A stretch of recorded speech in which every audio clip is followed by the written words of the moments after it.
Muy buenas tardes aquí en Perú, allá también en Italia. Buenas tardes también porque allá a las 7 de la noche, que es aquí en Perú, allá no, todavía no anochece, ¿no? Pero igual. Y aquí buenas tardes ya porque es mediodía. Bueno, tenemos un gran invitado el día de hoy. Ya lo tuvimos una primera vez, ¿no? Hace 2 meses más o menos hablando de la teología de la liberación y un libro que él tiene, ¿no? Un salvavía de plomo para los pobres. Ahora nos toca hablar de otro tema añejo, muy parecido, con respecto a lo que es la teología del pueblo, que se ha hablado mucho, especialmente en estos últimos años, y también un tema que ya hemos escuchado hasta el cansancio desde el año 2020, bueno, 19 en realidad, pero 2020 hemos estado con este proceso en todas las parroquias, que es el proceso de la sinodalidad, ¿no? El sínodo de la sinodalidad que ha traído muchas, pero muchas controversias. Incluso contando una anécdota en una asamblea diocesana que tuvimos, algunos padres decían, ya esto de la sinodalidad me tienen hasta acá. No, pero bueno, no tanto por el contenido, sino por la repetición y algunos temas que eran muy repetitivos y que no llegaban a nada concreto, ¿no? Por parte a veces de los ponentes, que se entremezclaba entre progresismo y doctrina sana y comenzaban a causar un poco de confusión. Bueno, don Julio, ¿cómo está usted? Muy bien, muchas gracias y le agradezco mucho haberme invitado. Es siempre un placer y un honor hablar en su canal. Sí, bueno, Julio Loredo Disco es peruano también, ya es compatriota, pero ya tiene muchos años viviendo allá en Italia, ¿no? Es una gran persona, también dando batalla cultural, ¿no? Desde su ámbito. Vamos a hacer una oración antes de iniciar. En el nombre del Padre, y del Hijo, y del Espíritu Santo. Amén. Ven Espíritu Santo, llena los corazones de los fieles y enciende en ellos el fuego de tu amor. Envía tu Espíritu y todo será creado y renovarás la faz de la tierra. Oh Dios, que has iluminado los corazones de los fieles con la luz del Espíritu Santo, haznos dóciles a sus inspiraciones para gustar siempre el bien y gozar de su consuelo. Por Cristo nuestro Señor. Amén. En el nombre del Padre, y del Hijo, y del Espíritu Santo. Amén. Amén. Bueno, quisiera partir por la primera pregunta. eh, ¿Qué es la teología del pueblo, ¿no? ¿Y qué relación tiene con la teología de la liberación? Bueno, vamos a comenzar con la teología y la liberación, un tema que ya tratamos, por lo tanto, quien quiera saber más sobre esta teología, vaya al programa que hicimos hace justamente un par de meses, pero brevísimamente. La teología y la liberación es consecuencia de unas varias corrientes que ya habían en la Iglesia Católica, corrientes heréticas y cismáticas. Heréticas quiere decir erróneas desde el punto de vista teológico, cismáticas quiere decir separatistas con relación a lo que es la disciplina de la Iglesia, que comienzan ya en el 1800. En el 1800 había el catolicismo liberal, condenado por todos los papas de la época. ¿Qué querían los católicos liberales? Querían abrazar los ideales de la Revolución Francesa, interpretados en sentido igualitario, en sentido libertario. Decían hay que abrazar esta revolución que abre la modernidad y abracemos, ya lo decían entonces, todas las revoluciones que están por venir. Este catolicismo liberal tenía, estamos siempre en el 1800, una versión sociopolítica, que es el catolicismo social, que ya en esa época, hacia mediados del 800, ya muy ensuciado con socialismo. Yo conté la historia de un famoso banquete que hubo en Francia, en París, en el 1848, en que se brindó por Cristo, el padre del socialismo, y cosas que uno pensaría que son cosas mucho más recientes, pues ya en esa época las hay. Todo este impulso de origen hacia fines del 800 al modernismo, a la herejía modernista, condenada muy fuertemente, muy secamente por el Papa San Pío X, en varios documentos, sobre todo la encíclica Pascendi Dominici Gregis, de 1907. En el lado sociopolítico, esto resultó en el llamado catolicismo democrático. en un sentido democrático que quería decir socialista. Ustedes saben que los comunistas usan mucho este término democrático como sinónimo de socialista. La Alemania comunista, por ejemplo, se llamaba República Democrática Alemana. También condenado por el Papa San Pío X, sobre todo que es llamado el surco, en el documento de 1910, Notre Charge Apostolique. Bueno, es todo esto, estas corrientes condenadas por el Papa San Pío X se escondieron en lo que ellos mismos, los propios modernistas, llamaron una masonería católica. El término es de ellos. Y hacia los años, fin de los años 20, años 30, comenzaron a levantar de nuevo cabeza.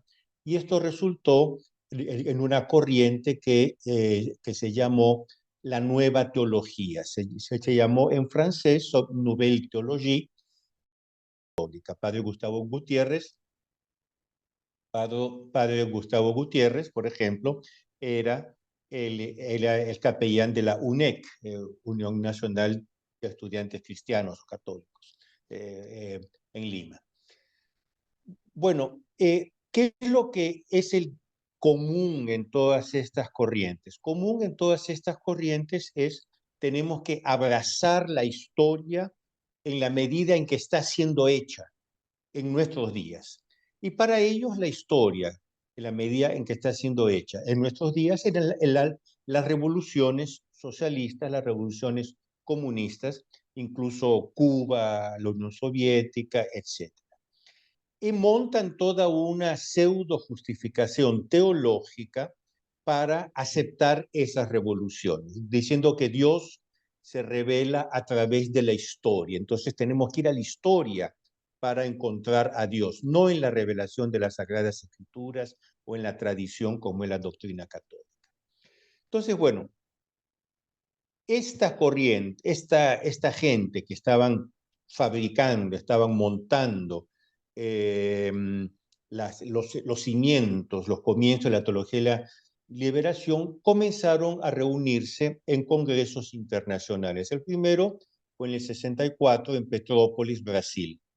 Y aquí estaban presentes, y aquí comienzo a responder su pregunta, y aquí estaban presentes, sea los teólogos de la liberación, sea los que, separándose un poquito de los teólogos de la liberación, pocos años más tarde harían la teología del pueblo. Por lo tanto, los dos vienen del idéntico contexto teológico, idéntico contexto sociopolítico, etcétera, etcétera.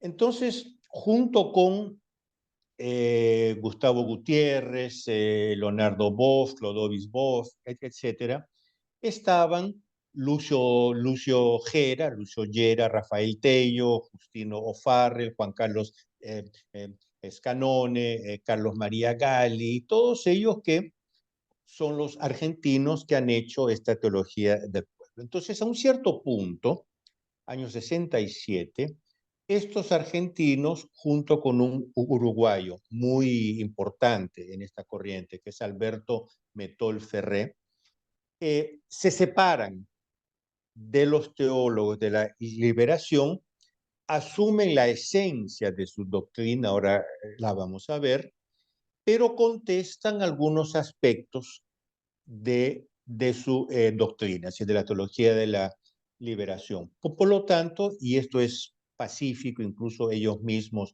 lo dicen, la teología del pueblo es una versión argentina de la teología de la liberación, idéntica en sus fundamentos, diferente en algunos puntos. Por lo tanto, estamos hablando de dos caras de la misma moneda. No hubieron tentativos de poner una contra la otra, es decir, la teología del pueblo sería la buena, la teología de la liberación sería la mala. Los propios teólogos del pueblo dijeron no, somos hermanos, somos una sola cosa en dos versiones diferentes. Un poco como quien dice la Coca-Cola tradicional y la Coca-Cola Light. Una tiene azúcar, la otra no, pero es siempre Coca-Cola. Ahora, ¿qué es lo que caracteriza sea una que la otra? Pues, ¿qué es lo que caracteriza las teologías del pueblo? Es siempre esta visión eh, dialéctica entre lo que ellos llaman pueblo y antipueblo. Lo que la teología de la liberación dice es el proletario contra los burgueses, para los teólogos del pueblo es pueblo y antipueblo. Entonces, pueblo para ellos es una categoría mítica. Ellos dicen una categoría mítica, tiene que luchar contra todas las manifestaciones del antipueblo. ¿Qué son las manifestaciones del antipueblo? Por ejemplo, son las tradiciones, son las jerarquías sociales, son toda una serie contra las cuales también luchaban los teólogos de la liberación. Entonces, los teólogos del pueblo rechazan el marxismo en cuanto ateo, y esto es importantísimo. Lo que rechazan del comunismo es el ateísmo, pero ellos dicen, y yo aquí tengo un libro de Alberto Metol Ferré, si quieres se lo leo porque este es muy interesante.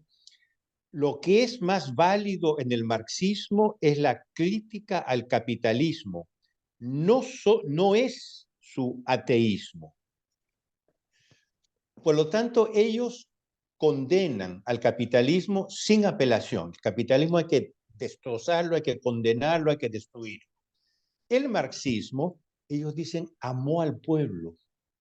Y en esto ellos asumen la posición, bueno, sería una cosa un poco larga, de Jacques Maritain, el ideólogo de la Acción Católica.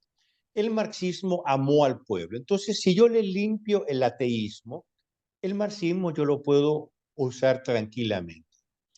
Entonces, el marxismo lo rechazan, pero en cuanto ateo, no en cuanto igualitario. Dicho en dos palabras, bueno, de ahí la teología del pueblo, entonces, se enraiza, si tiene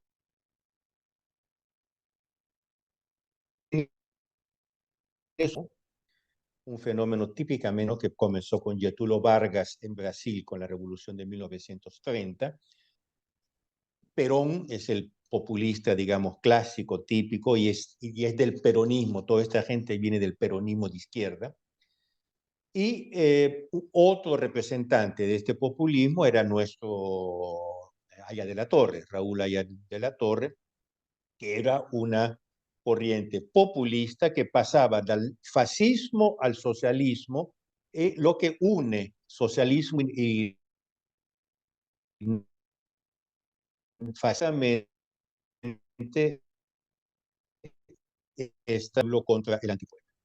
Y de ahí viene la teología argentina, de la cual el Papa Francisco es seguidor. Bueno, dicho, yo sé que no tenemos mucho tiempo, dicho en dos palabras, es esto. Yo recomiendo, si alguien está realmente interesado, vayan a una revista que se llama Humanitas, online la encuentran. Un artículo de Juan Carlos Scanone, que es uno de los principales de la teología del pueblo, un artículo del 2020, llama Teología de la Liberación y Teología del Pueblo desde Puebla. Puebla fue la reunión del CELAM. Entonces, Juan Carlos Scanone, Teología de la Liberación y Teología del Pueblo, revista Humanitas 2020. Basta buscarle en Google que inmediatamente lo van a encontrar. Entonces, podríamos decir que la diferencia única entre teología del pueblo y teología de la liberación es que solamente agarran algunos elementos del marxismo, pero depuran otras, por así decirlo. Exactamente, y ellos critican a los teólogos de la liberación originales el uso ideológico del marxismo. Y es verdad, ellos tienen un concepto de pueblo mucho más real. Ahora, esa crítica ya no es verdadera con las nuevas corrientes de la teología de la liberación, porque a un cierto punto los propios teólogos de la liberación se dieron cuenta que el comunismo estaba cayendo, estaba desmoronándose. Entonces, en el año 80, hicieron un congreso internacional en Estados Unidos, en Nueva York, en la sede, en la casa madre de la Orden Marignol, eh, y ahí dijeron, hay que abandonar el marxismo porque eso está acabando. Tenemos que aplicar nuestra visión dialéctica a las nuevas clases oprimidas. Entonces salieron a buscar nuevas opresiones. Entonces las mujeres son oprimidas, teología de la liberación feminista. Los homosexuales son una clase oprimida, teología de la liberación gay. Los indios son oprimidos, teología indígena o teología de la liberación india. La tierra es oprimida por el hombre, la ecoteología de la liberación. Por lo tanto, los propios teólogos de la liberación, y esto lo reconoce Padre Scannone en este largo artículo que cité, ya no caben dentro de la crítica original que los teólogos del pueblo hacían, porque ellos mismos ya han abandonado la noción ideológica marxista de pueblo y la han ampliado para significar cualquier categoría que se sienta discriminada, que se sienta excluida, que se sienta oprimida. Entonces, esto ha causado que en sus nuevas versiones, las nuevas teologías de la liberación sean mucho más amistosamente unidas con la teología del pueblo. Entonces, hay una cosa que no logro entender muy bien con respecto a esta diferencia. Entonces, en la actualidad, ¿cómo se diferenciaría la teología del pueblo de la liberación? ¿No? Porque de alguna manera la teología de la liberación rechaza el ateísmo, ¿no? Pero agarra muchos principios, ¿no? Como Mire, sí. yo me leí varios artículos, porque no ahora, de hecho, ahora recordé algunos de ellos, pero tuve que hacer un programa muy largo para Argentina, un canal argentino, casi meterme en la cueva del lobo, sobre esto. Y realmente cuando ellos intentan explicar cuáles son las diferencias, es realmente poco lo que ellos explican. Y eso realmente poco ya no se aplica tanto, como dije, a las nuevas versiones. Tanto que en los encuentros de los movimientos populares, ya han habido 3 en Roma, se encuentran todos, porque el concepto de pueblo ya se amplió para significar cualquier categoría que se sienta oprimida. Entonces, a no ser algunos nostálgicos del comunismo, los hay todavía, pero contado con los dedos de una mano, ya no hay esa diferencia entre las dos corrientes. Claro, sí, porque analizando un poquito como que no había tanta diferencia, solamente unos elementos lo diferenciaban. Y yo veo la diferencia es que la teología del pueblo es argentina y la teología de la liberación surgió pues bueno, se dice que en Perú y en varias partes de Hispanoamérica, ¿no? Pero la teología del pueblo propiamente es argentina, quitándole algunos elementos como el no levantamiento de armas, por ejemplo, ¿no? Que usted mencionó en un momento, Claro, ¿no? usted vea lo que dice, claro, justamente una de las diferencias era la no violencia. Las alas extremas de la teología de la liberación apoyaban abiertamente la violencia guerrillera, la teología del pueblo no. Pero aquí también hay instancias en que han apoyado la violencia contra el Estado, la llamada violencia popular contra la violencia institucionalizada. Pero vean lo que dice padre Juan Carlos Scannone. Dice, la teología del pueblo es una corriente con características propias dentro de la teología de la liberación. El propio padre Scannone lo dice. Se diferencia tanto de la corriente principal de la misma, sobre todo de la corriente más radicalizada que adopta el análisis sociológico marxista como científico, pero en forma semejante a las otras corrientes pone su punto de partida y lugar hermenéutico en la praxis histórica, es decir, en la lucha del pueblo, interpretada y criticada a la luz de la palabra de Dios. Quiere decir, ellos también comienzan praxis histórica, por ejemplo, que Padre Escanone dice que la teología del pueblo se basa sobre la praxis histórica. Es un concepto marxista, la praxis, es la acción transformadora, histórica. Por lo tanto, usted ve que cuando usted aprieta, la diferencia no es que sea tanta, si es que la hay.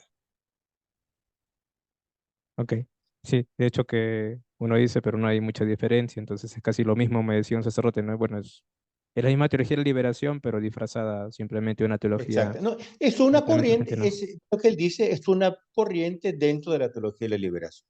Exactamente. Y eso es verdad, es una corriente dentro de la teología de la liberación. Y como esta teología del pueblo, que quizás algunos quizás la tomaron pensando, no, esto es diferente a la teología de la liberación, este es más moderado, ¿cómo se infiltró las enseñanzas de la iglesia, ¿no? ¿Cuál fue ese modus operandi para hacer esta reingeniería social y religiosa? Exactamente en el mismo modo que se infiltró la teología de la liberación y todo el progresismo. San Pío X, por tanto estoy hablando en 1904, ordenó una investigación en los seminarios italianos y lo hizo el monseñor, creo que se llamaba Svan, después cardenal, arzobispo de Bolonia. Y la conclusión era que en los seminarios las doctrinas heréticas circulaban libremente. Estamos hablando de 1904. Pío XII, cuando condenó la Nouvelle Théologie y estas corrientes, dijo, estas circulan impunemente en los seminarios y las escuelas superiores en forma de textos mimeografiados. Los más jóvenes ni siquiera saben lo que es un texto mimeografado, un texto impreso caseramente, digamos, hecho en casa. Y porque estas corrientes tenían mucho cuidado de, en los libros, ya decían cosas muy fuertes. Pero las cosas más heréticas, digamos, más erradas, más equivocadas, las decían en textos, lo que en Rusia se llamaban los amistas, que eran los textos clandestinos. Entonces, ya en esa época, el clero estaba siendo infiltrado, ya en esa época el clero estaba siendo eh, poluido por estas ideas. Ahora, imagínense si ya en esa época era así, lo que es ahora. Ahora, ellos manipulan toda una serie de conceptos aparentemente cristianos, por ejemplo, la igualdad. Ellos dicen, cualquier diferencia hace sufrir. No debemos hacer sufrir a nadie, por lo tanto, no podemos tener diferencias. Entonces, de un concepto romántico de no sufrir, se pasa a un concepto igualitario. ¿Para quién defiende la igualdad? Pues la izquierda. La izquierda. Entonces, el capitalismo. Juan Pablo II fue muy claro cuando habló del capitalismo en la encíclica Centesimus Annus. Dice, el capitalismo en cuanto basado en dos principios de la ley natural, propiedad privada y libre iniciativa, no es de suyo, de por sí, malo. El problema es cuando con una mentalidad materialista, hedonista, etcétera, se usa para beneficio propio en detrimento de las clases más populares, lo que se llama el capitalismo salvaje. Eso es malo y es condenadísimo por la Iglesia. Entonces, el socialismo, el comunismo, la Iglesia lo define como intrínsecamente perverso, El capitalismo lo define como intrínsecamente legítimo, perverso en sus deformaciones. Ellos invierten la cosa y dicen el capitalismo es intrínsecamente perverso porque es basado en la propiedad privada que causa necesariamente jerarquías, quien tiene más, quien tiene menos. El socialismo, bueno, por tanto, es intrínsecamente perverso. El comunismo es perverso en sus deformaciones, es decir, en el ateísmo y en la violencia, pero no en su ideal de fraternidad igualitaria del pueblo. Entonces, toda esta serie de ideas, que es evidentemente una manipulación de la doctrina católica, encharcaron el mundo católico. Y esto estoy hablando hace muchas décadas, no es cosa del Concilio Vaticano II de los años 60, eso viene de muchísimo antes. Entonces, claro, es muy fácil decir yo soy a favor del pueblo, es bonito decirle soy a favor del pueblo, ¿no? Muy feo decir yo soy a favor de las élites. Y aquí hago un paréntesis. Los mismos teólogos del pueblo que dicen que ellos no son ideológicos, usan una noción ideológica de pueblo, porque lo explica lindísimamente, en un modo muy bonito, Pío XII, en una alocución famosa de Navidad, creo que de 1944. Él dice, pueblo incluye a todos, a todas las clases sociales. Es tan pueblo, hablando en términos peruanos, un José de la Ribagüero, cuanto un Guamán Quispe. Somos todos peruanos. Usted es peruano, yo soy peruano, somos todos pueblos. Entonces, el concepto cristiano de pueblo incluye a todos, incluso las diferencias y las jerarquías internas que hay. Ahora, cuando esas jerarquías o son inorgánicas o se usan para explotar, oprimir, ahí es inmoral, ahí se condena, pero se condena el abuso, no el hecho en sí. Entonces, eh, es en nombre del pueblo se hacen todas estas revoluciones. Como decía Madame Roland, que es una figura de la Revolución Francesa, que apoyaba la Revolución Francesa hasta que ella misma acabó guillotinada, tuvo esa famosa frase, libertad, libertad, ¿cuántos crímenes se cometen en tu nombre? Uno puede decir, pueblo, pueblo, ¿cuántos crímenes se cometen en tu nombre? Por ejemplo, la Unión Soviética era la dictadura del proletariado, era el pueblo que comandaba teóricamente. En Nicaragua hoy están persiguiendo durísimamente a la iglesia y a todas las religiones en nombre del pueblo. Entonces, claro, hay que tener mucho cuidado también cuando uno dice pueblo, pueblo. Exactamente. Pasando a otra pregunta, porque sí, es entendible cómo se ha ido infiltrando esta teología, porque se ve en muchas partes del Perú, en muchos seminarios, ¿no? Y es muy, muy difundido. Incluso a veces en asambleas de religiosos, religiosas, asambleas diocesanas, está muy infiltrado y muchos nos comemos el cuento, como dicen algunos. Ahora hablemos de sobre la sinodalidad, ¿no?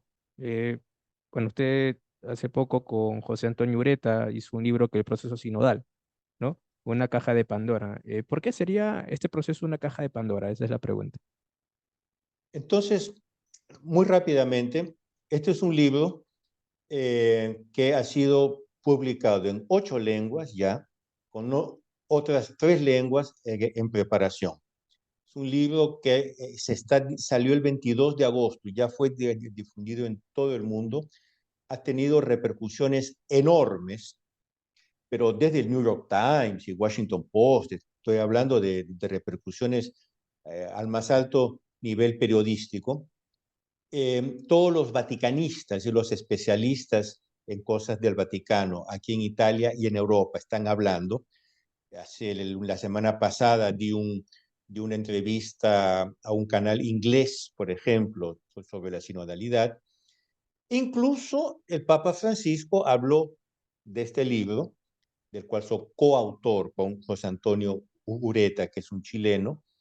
Por lo tanto, permítame una paréntesis, un sano orgullo nacional que el libro de un chileno con un peruano tenga esta Claro, repercusión mundial.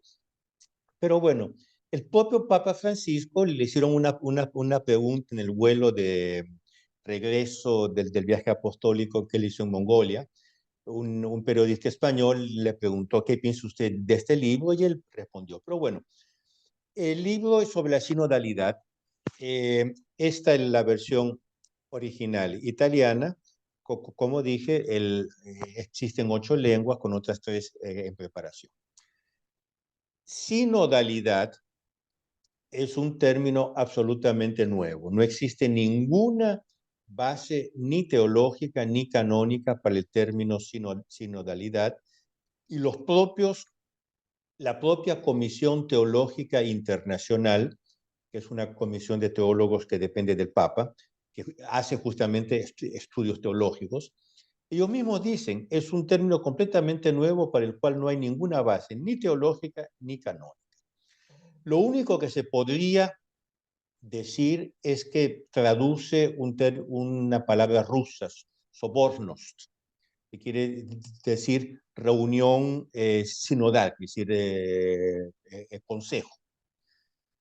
El Papa Pablo VI, 1965, él creó la Asamblea General del Sínodo de los Obispos, este es el nombre oficial, que era para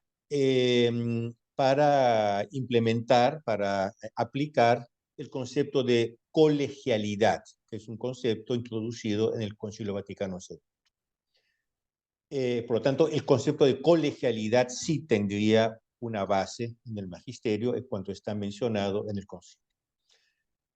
En el 65 él creó el sínodo. Entonces, el sínodo se reúne cada 3 años sobre un tema específico y al mando del Papa.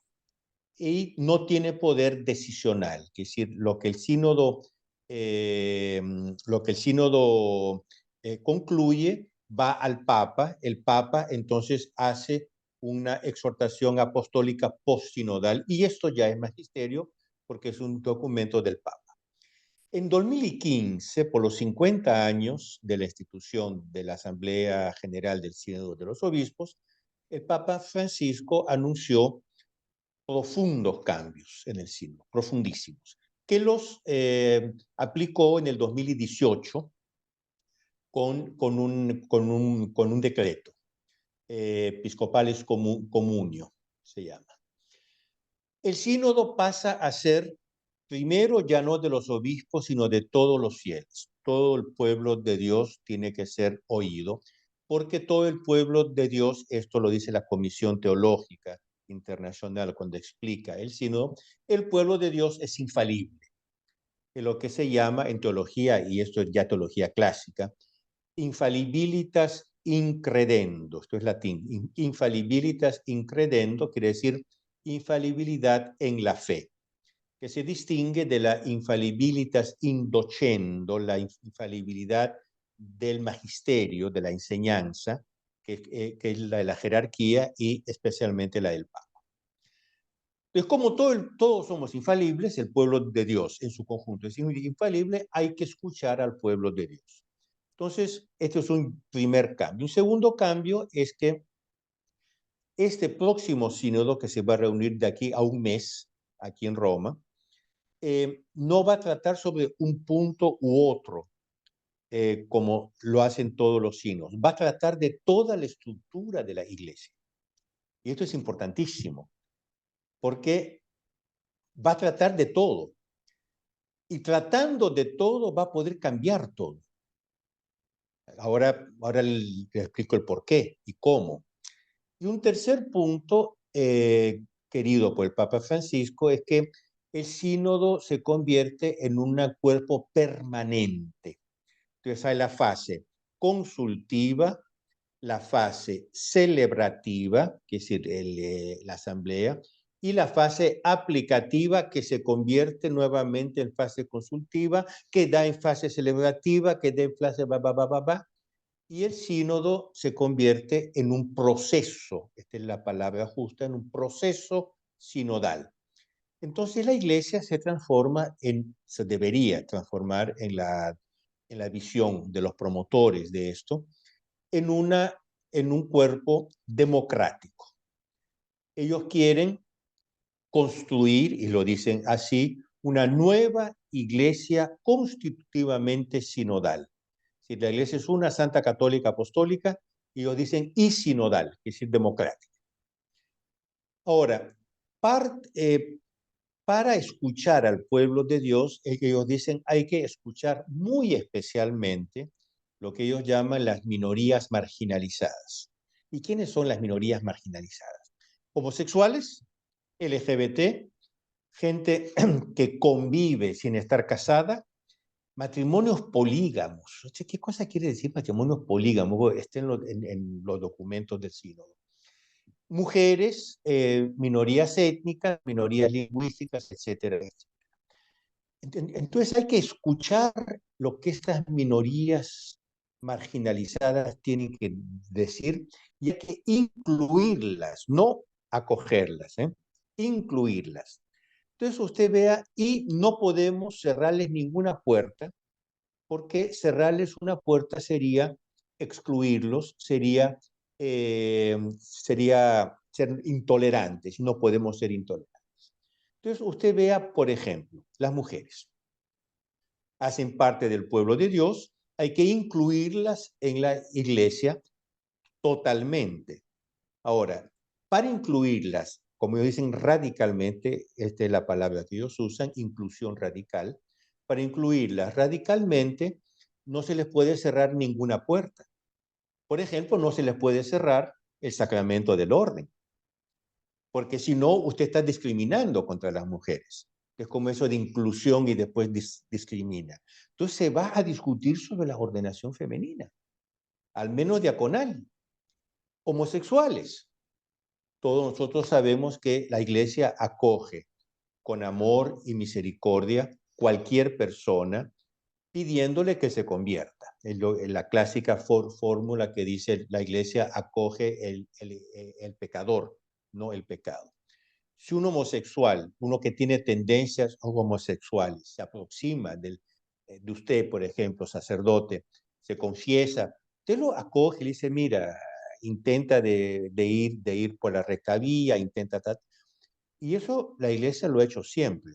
Pero esto no es inclusión radical. La inclusión radical es que usted incluye a los homosexuales tal como son. Porque si usted dice, tú no puedes hacer esto, usted está discriminando. Entonces, no se les puede cerrar ninguna puerta. Entonces, por ejemplo, se va a discutir sobre la ordenación sacerdotal de homosexuales practicantes, etcétera, etcétera. Entonces, entonces, de un lado, se discute de la estructura de la iglesia, que lo que ellos quieren hacer, y es la metáfora que está en los documentos del sínodo, quieren invertir la pirámide, una pirámide invertida. Es decir, perdón el lenguaje familiar, quieren poner la iglesia patas arriba, literalmente.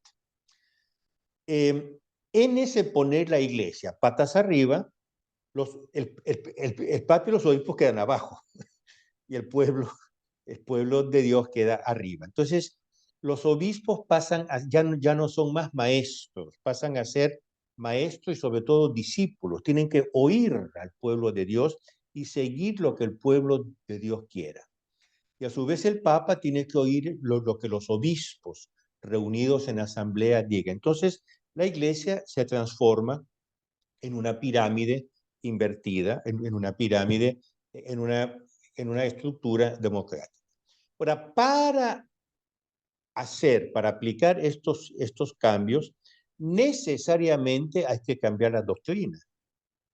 Por ejemplo, San Juan Pablo II fue clarísimo sobre la ordenación de las mujeres. Dice, en toda la historia la iglesia ha tenido una línea que no se pueden ordenar sacerdotes, las mujeres por mil motivos.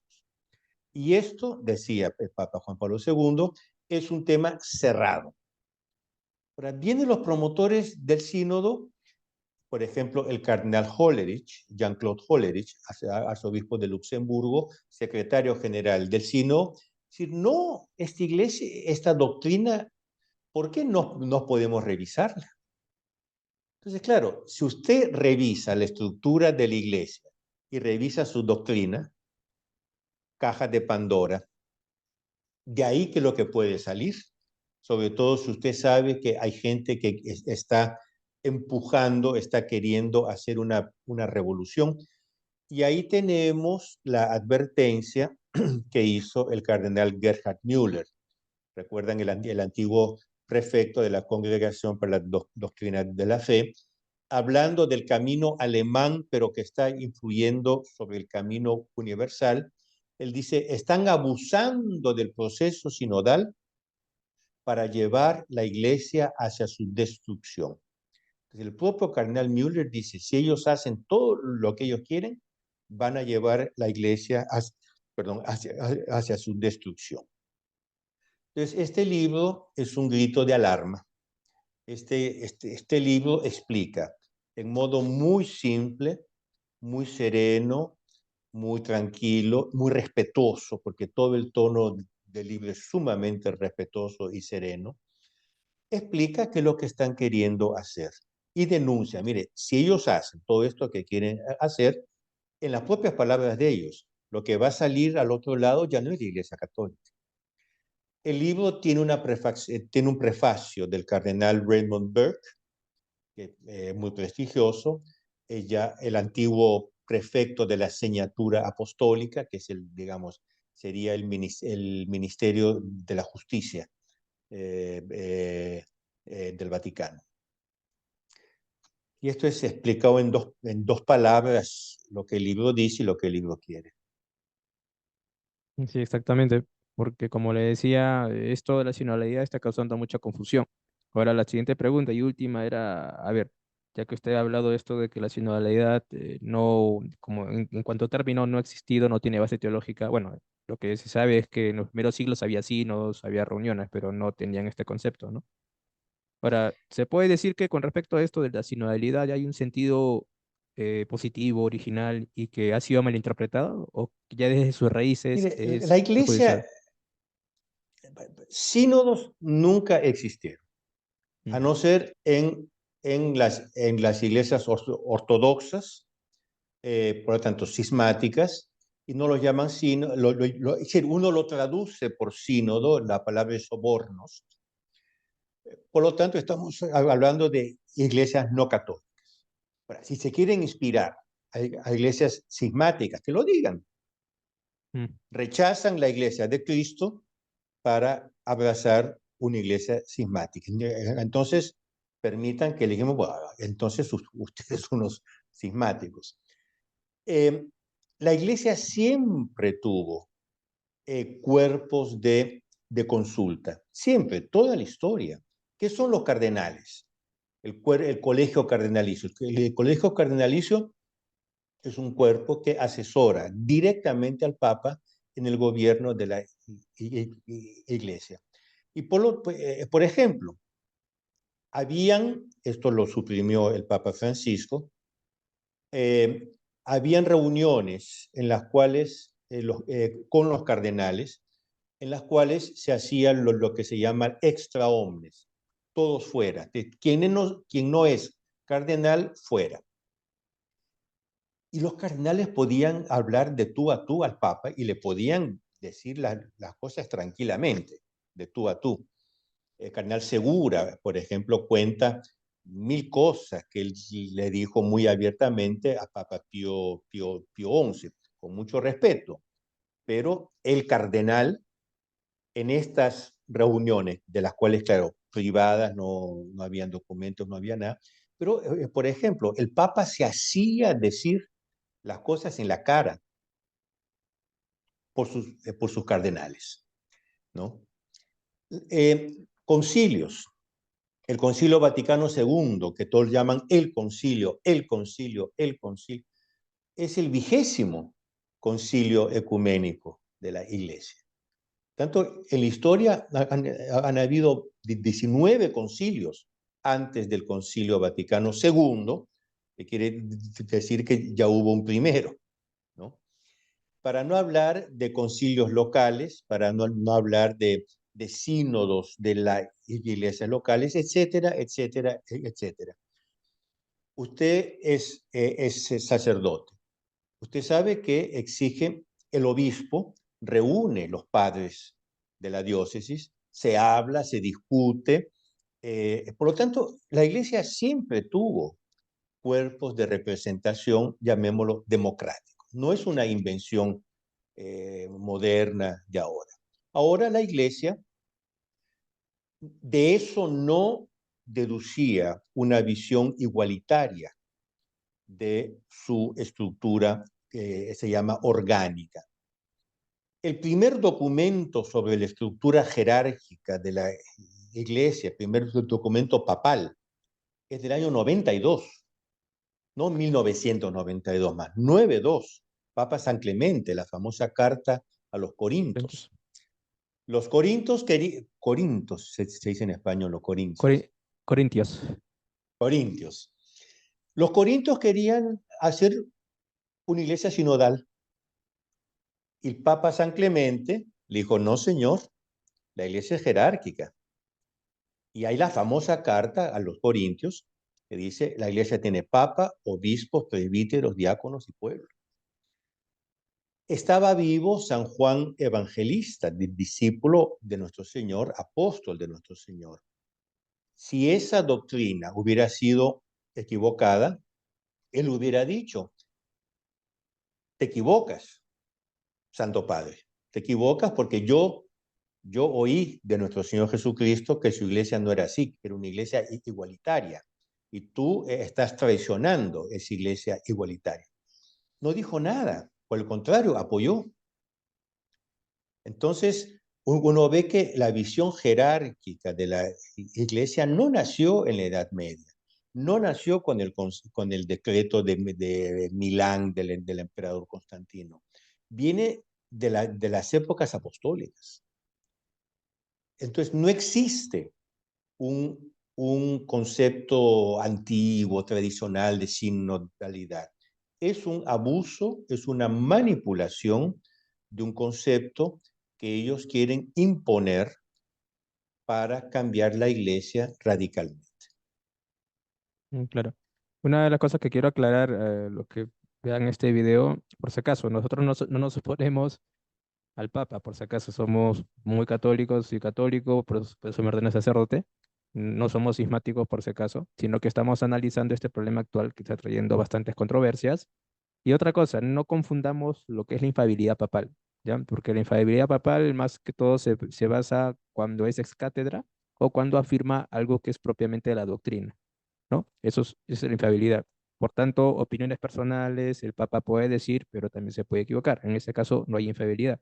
No tenga miedo en ese sentido, ¿no? Ahora, otra cosa también es el sensus fidei, ¿ya? Es cuando todo el pueblo de Dios unido, pues proclaman una verdad de fe. Ahí sí, ahí en estos casos sí hay infidelidad. En otro caso, de consultar a todo el pueblo por un cierto problema y comenzar a quizás infiltrar ciertas ideologías, ahí no hay infidelidad. Infidelidad no es en cualquier circunstancia, es en unos casos concretos, ¿no? Puedo poner, por ejemplo, el dogma de la Inmaculada Concepción, que ya en tiempos de la iglesia primitiva ya se estaba creyendo en muchos fieles y que ha sido desarrollado y que finalmente desembocó en lo que es la proclamación dogmática, no es cátedra de un papa. Por eso digo que la infalibilidad no se aplica en todo. Y si quieres sensus fidei, se aplica en todo. Y hay que tener mucho cuidado en eso, ¿no? Exactamente.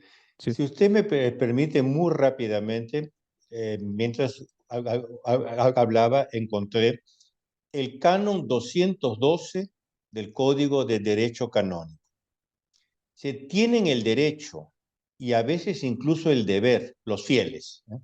Los fieles tienen el derecho y a veces incluso el deber, en razón de su propio conocimiento, competencia y prestigio, de manifestar a los pastores sagrados su opinión sobre aquello que pertenece al bien de la iglesia, y de manifestar a los demás fieles, salvando siempre la integridad de la fe y de las costumbres, la reverencia hacia los pastores, etcétera, etcétera.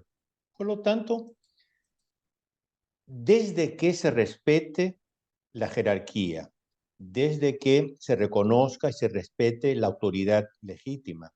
El canon 212 dice, los fieles tenemos el derecho, incluso el deber, de manifestar la propia opinión a los pastores. Aquí no hay ningún espíritu de rebelión, ninguno. Y tanto así que canon 212 del Código de Derecho Canónico, que es lo que nosotros hemos hecho, ¿no? Que es lo que nosotros hemos hecho con todo respeto, tanto así que el libro tiene un prefacio de un cardenal de Curia. Sí. ¿Por qué? Porque, exactamente. Raymond Leo Burke. Sí, exactamente. Por eso, queridos amigos que nos verán en este video, recuerden, o sea, nosotros no estamos yendo contra la legitimidad del papado porque Francisco es elegido, ha sido elegido legítimamente, no hay problema, es el papa actual, es el vicario de Cristo en la tierra, pero también nosotros como fieles tenemos, como dice ese canon, el deber, el derecho de poder expresar nuestra opinión cuando detectamos que hay peligro, ¿no? En la iglesia, dentro de la iglesia hay un peligro que viene de tiempo.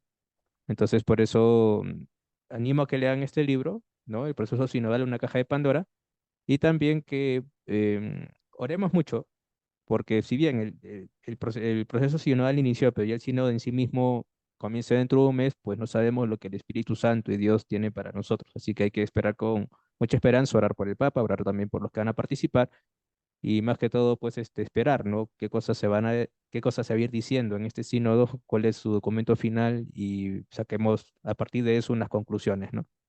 Obviamente esperemos que pueda desembocar en en una renovación, pero una renovación que nos ayude a volver a nuestras raíces, a volver nuestro sentido original, despejando toda ideología, ¿no? Despejando toda ideología. Así es.